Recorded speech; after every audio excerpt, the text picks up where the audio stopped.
Hey everybody, welcome back to the channel. We are back in this wonderful lush place after being a month away in the dreamy deserts of Arizona, where I was actually shooting a film. That was great. So I'm going to talk a little bit about that among other things, and we're going to take off on this little trail. I'll let you know what's to come as well. All right, well, it's a great day for a walk. Let's do it.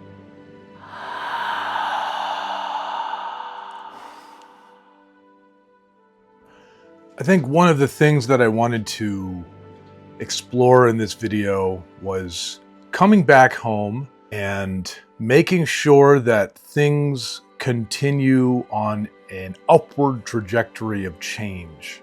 When you come back to your life after being displaced for a time, whether it's vacation or a business trip, in my case, nothing looks the same. And I strive to hold on to that feeling. Nothing should be the same again. If you wind up doing the things you were doing, how can it be different? How can you bring the wisdom that you got from stepping away? How can you bring that and apply it back? And I think the best way to apply it is to, right before you dive back into doing your same damn life again, add one or two different things in there. Or get yourself something that you've been meaning to get and go, I'm getting that now. So when you get that, you will associate that. If maybe it's a jacket, maybe it's a piece of furniture, maybe it's a desk, something. This way you will associate the energy with that, with this new energy coming in, and you compound on the transformational possibilities. In theory. But that's the goal. It's not to just go, oh, I'm back here, and now am I really supposed to just do everything the same way I was doing it? What was I happy doing? What was I not happy doing? And really just listen to yourself and capitalize. Capitalize. Well, it's nice to be taking this walk again. It has been a while. And as I alluded to in the previous video, what was that, like 2.5 weeks ago? That there would be more. I've just been trying to get some things in order in terms of having a little laundry list of accomplishments to make and making sure that I made those things either happen or scheduled to happen, so that once I was back in this flow of making these videos again, I could just kind of hit the ground running. So now that that's pretty much been put into effect, I am looking to, come back and hang with you guys. I was kind of unsure what I wanted to talk about when I would go on this trail. And I think partly because it's been so long since my last one and so much had happened, that I just felt like there was this opening of floodgates in terms of subjects and tangents I might go to. And I was like, I don't even know how to share all this. And I think it used to be I had this steady stream of vlogging, so that I was just used to trusting the process, trusting the walk and talk, and the conversation will find its natural flow. And today it was like, wait, what direction am I going? But I just figured it was time to just take the leap and go. And then once I started coming out here and talking, it just felt like, oh, this is all I need to do, is just show up and be here for Saul. So it's good to see you guys again. That's what I'm saying. Gives me strength in its own way. But I just came back from pretty much spending a month in Arizona doing a film, an independent film. And it's been a little while since I was cast in one of those. And it was a lot of introspection. It was a lot of fun. Not to mention, it was almost dreamlike being in a landscape, a dreamscape, unlike anywhere I've really been, except maybe Jerusalem and those deserts in the Middle East. But Not to mention to be doing a film, I guess, as they might say, the old-fashioned way. I know we're going into a world where we will be making films where you might have a good amount of the crew replaced by AI and things like that. So it was kind of amazing to find myself out in this ancient desert. I mean, those mountains feel prehistoric. I just have not seen mountains quite like the Arizona mountains. They just look like you can see the carving marks from the gods in them. And there's something so vast and humbling about being out there, and the crushing heat. Thankfully, there was no humidity, but the dry heat there was just its own character. It just brings things out of you. And I felt like, speaking of character, I was working on this role that I was playing, and then I got to see kind of the ideas for the costume, but once I put it on, and then once I was in that heat, I suddenly got what the guy was about. That there's just certain things he doesn't need to think about.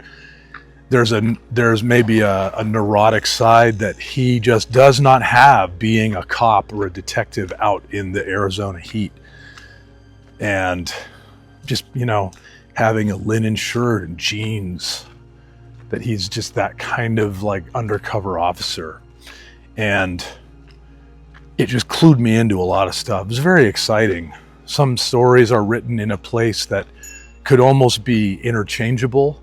And then other places, I think, you have to set it in that area in order to make that story work. And this was one of those instances where I just found myself lucky to be informed by where I was.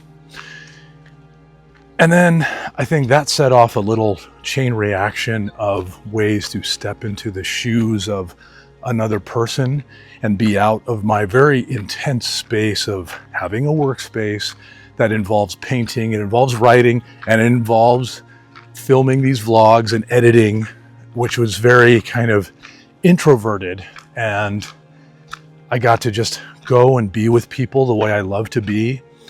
And you get to kind of make a family and relationships, and it's just really beautiful. And the desert is just this, it's a very challenging, sensual,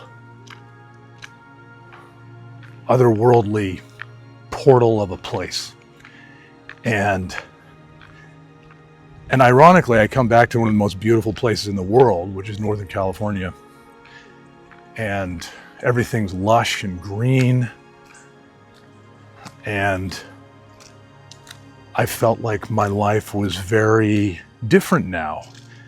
And how different do I want it to be? Do I want it to return? Do I want to pursue this even further? Do I want to explore?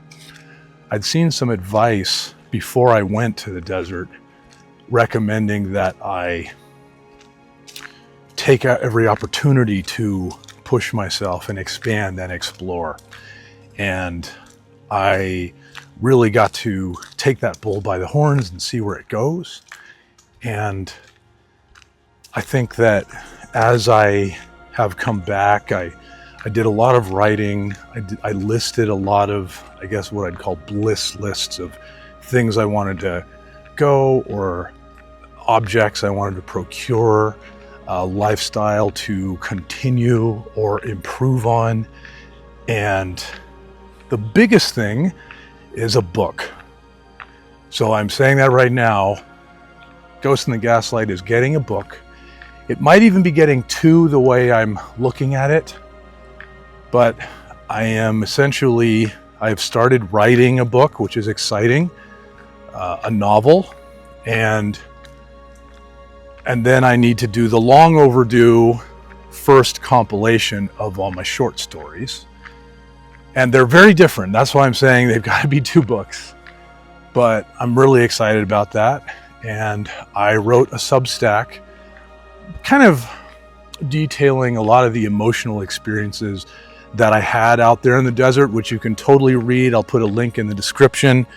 I've gotten some really nice emails about it. I've gotten some great comments, and it's tracking well in terms of reading. So that's really good. The interesting thing, and I just want to say that this might be the theme, is there's a big decision you got to make, and you got to sift through what that is. And once you make that, there's a lot of other things that seem to change or fall into place. Now, what I mean by that in this case is, or the example is, once I decided that I was going to get this book going, I realized that I needed to write down what I really needed for that to happen. There's another book that I'm working on. I have been working on for years. I was on the second last page of it. It's a kid's book that I'm doing with a friend. And I realized, you know what? That is an energy, an unfinished phantom that is sitting right in front of me on my chest. And I need to get that one off me. So let me finish this second to last page. And now I'm starting the last page. I sent it to him, the second last page. It felt great. And then I was like, well, I need to get back into my writing programs. So I started working on those. And then I was like, well, let me go and start researching marketing. When is the best time to do it? And then I started to zoom out and go, okay, that's not the best time. What if I do it that time next year? And then what would I do to fill that time? And as I just kind of kept asking the right questions, it started to give me the answers. And this is again what Gay Hendricks talks about in his book, Learning to Love Yourself. He says, most of the time, you are so good at knowing what you need to do that all you need to do is ask that question. And there'll be a part of you that will actually find the answer, and it'll just answer that to you in real time. The problem that most of us have is that we just don't go and ask the question. You know, if you're really down on yourself and you know, if you just kind of check in and go, well, why am I feeling that way? And you just give yourself a little moment of silence, guess what? Your mind is going to fill that with the answer, because that is what the mind was made to do. It's meant to serve us. That's kind of the great news of how easy a lot of this is. I make it sound like I'm the master at it, but I say it's easy in the sense that when I remember to do it, it works. So there's that. And then once I started saying, well, okay, I want to do this book, but I want to do it for real. What does it mean to do it for real? And then that would start to change the questions that I would have when I would research. This reminds me of the best way, I've mentioned it before in a video, the best way to write a journal is the big thing is only take up the first 3/4 of the page. And you just talk about your day or what you're feeling or a problem. And then the last quarter of the page is you answering a simple question every time, which is, where is the lie in what I just wrote? So there's morning pages, which is kind of a brain drain. And then there's the journal writing, which is where you look to learn your lessons and solve real problems. And I think as I am maybe on a more macro level of that, as I'm looking at what it takes to make this project happen, I'm constantly having to reserve a little place to ask some real down-to-earth questions about what is actually going on with this, if I want it to actually happen, if I want it to work. And then I've invested in a couple devices that would be, I believe, a significant change in my lifestyle. Maybe some like certain, it could be things like a certain protein powder. And then I'm like, there might be another one I'm interested in. and I'm looking at that, you know what? I'm going to go get a different one. It looks just as healthy for different reasons, and I've been curious about it. Why don't I get it this month? If I don't like it, I'll go to the other one.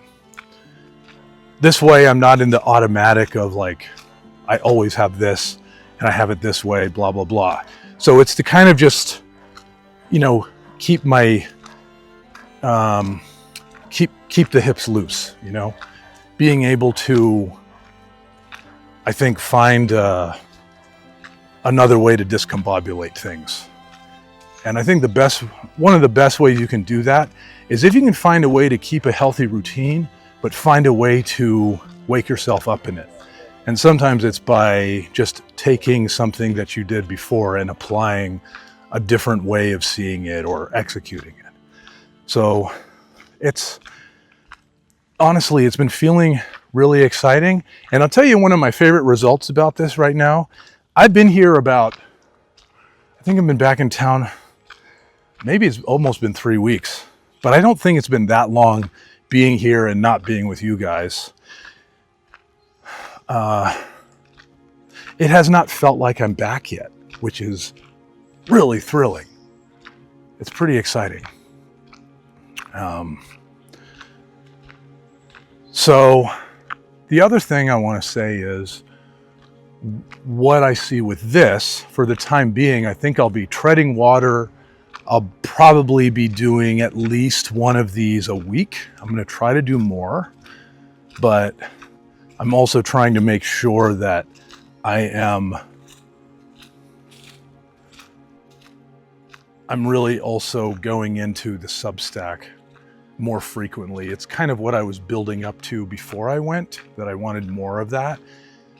I think another helpful byproduct of this decision with the novel is the way that it's changing my Substack. Because once I said, hey, I want to make like a big story, suddenly my Substack didn't need to be tied down by, well, the next Substack has to be a story. And writing a story is very different from writing a checking in with you Substack newsletter type post. It's very different. So I'm really excited about that. You can check out my last post. Again, I'll put it in the description, but I think it marks the way that I'm going to be having at least every other Substack post be, where it's a little more slice of life, or the thoughts that come in emotionally, the feelings I'm having right now being where I am. I think it's going to be an exciting place, not to mention there will be ghost stories. There's an epic one that I've been working on that is, I finished transcribing it, but I want to add some more illustrations to it because it's going to be a long one. It's going to be multiple Substack posts. I'm really thrilled.